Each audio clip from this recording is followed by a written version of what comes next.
Welcome to Gary's Hobby Studio. In this video I'm going to review a portable airbrush spray booth that I purchased off of eBay. It goes under many different names, and it also, it's on Amazon, it's on eBay. I think it's Master Airbrush and you can get it from TCP Global, Amazon, eBay. Not exactly sure which brand this is, but it's pretty much the same. If you look at them, they're pretty much all the same. So let's get started. Okay, here is the top of it. It has a nice carry handle, nice and sturdy. This particular one, I recommend that you get the AC cord, because I've read different stories that the DC one doesn't hold up as well. This one has the AC.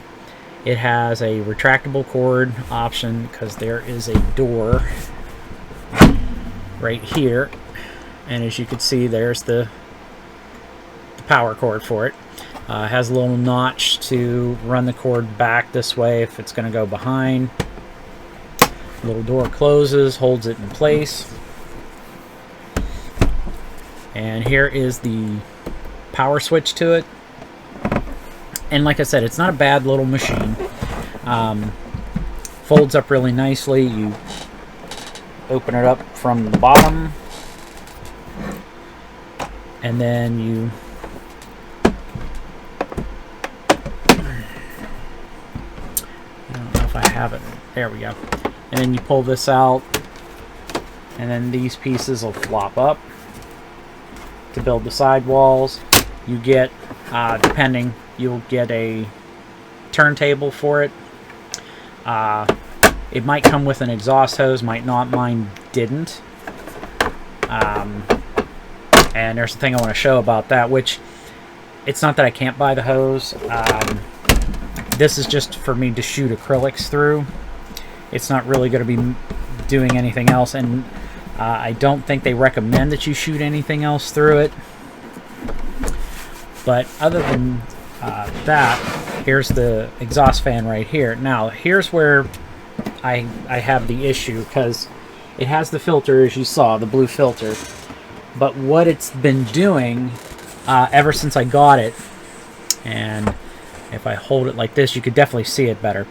Right in through here, it has the exact same grill marking as the grill in the back. That's because it's not sealed tight, where that filter is not. I don't want to say it's not tight. It might be tight, might not be, but that filter should be catching the particles and not letting anything else pass, because if you fire anything that is has the flammable symbol on it, like this Tamiya, if you shoot anything that's flammable, this, any of the all-clad lacquers, or anything of the kind like that, there is a possibility, especially if that motor for the fan is not brushless, because anything that has brushes that turns the motor can cause a spark, and it could cause a fire, cause an explosion, depending upon how much of that stuff's in the air. So, excuse me. Basically, I would only shoot watercolor, acrylics, anything that's non-flammable through this particular machine, because of the fact that if you do, there is a possibility of fire or explosion. Like I said, it's good for acrylics. I put this piece of foam core behind it so that because I had a feeling it was going to do that, and so that way it doesn't spray that on everything behind me. It'll at least hit that, and I'm sure, yes, some does move this way, but it's going to be less because most of it's going to go straight back into the foam core board, which is fine. I mean, I'm planning on buying a different one that can handle vapors from, Tamiya, all-clad, any kind of lacquer or anything that's flammable. It's going to run me about $250. I'll post a link to it in the video description for it. Like I said, it's not a bad thing. It's pretty decent. But like I said, if you're just shooting acrylics or watercolors or anything of the kind, I have no idea why this thing is going in and out of focus. But I'm going to switch. Here we go. But basically, as long as you're not shooting anything flammable for it, that'll work fine for you. I would definitely recommend getting the hose. You know, I did it just to save money because of the fact that I really don't have a place to put it. There's also on Thingiverse like a right angle type bend to put on that, which I'm gonna as soon as I can get my 3D printer to work.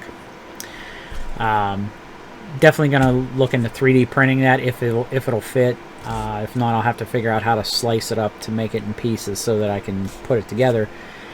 And that way, if I can, like, you know, if I can put something on it to allow the air to flow through but stop all the paint from the acrylics to go through, then yeah, I mean, I wouldn't need to put this piece of foam core behind it. But other than that, like I said, it's not bad for the price. I think you can get them online if you get it without the hose for like less than $100. If you get it with the hose, it's like $99 or more. It depends if you want LED lights on there. I mean, I have, you know, this that I can set like this and, you know, turn on and it'll beam light into it so I can see. So I mean, having the LED lights, but if you don't have anything like that or a place that you can do that, definitely look into it. That's going to run you over $100. It's not even really that loud. Let me plug it in real quick and I'll turn it on. Just give me a moment here.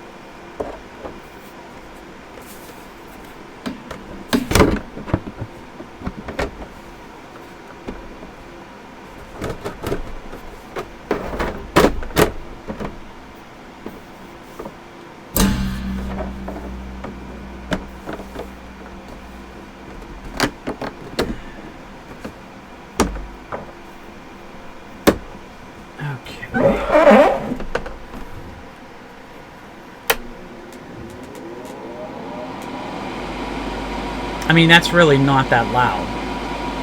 It's, you know, it's not superly loud. I mean, actually, it's louder than my server rack right over here. Because when this is on, I can't even hear the fans from the servers running while this is running. So it's a little bit louder than what they are.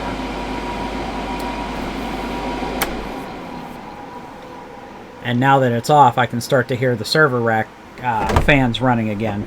So all in all, like I said, it's not a bad little machine. It's not that loud. You know, so it's not like it's not going to make you go deaf or anything, or you got to wear hearing protection. I mean, you know, I've heard some exhaust fans, especially back when I was in high school taking shop class. Those were a lot louder than this. Don't expect it to, like I said, I mean, it'll catch some paint particles, but the rest is going to, like, fly right out the back here, which, to me, kind of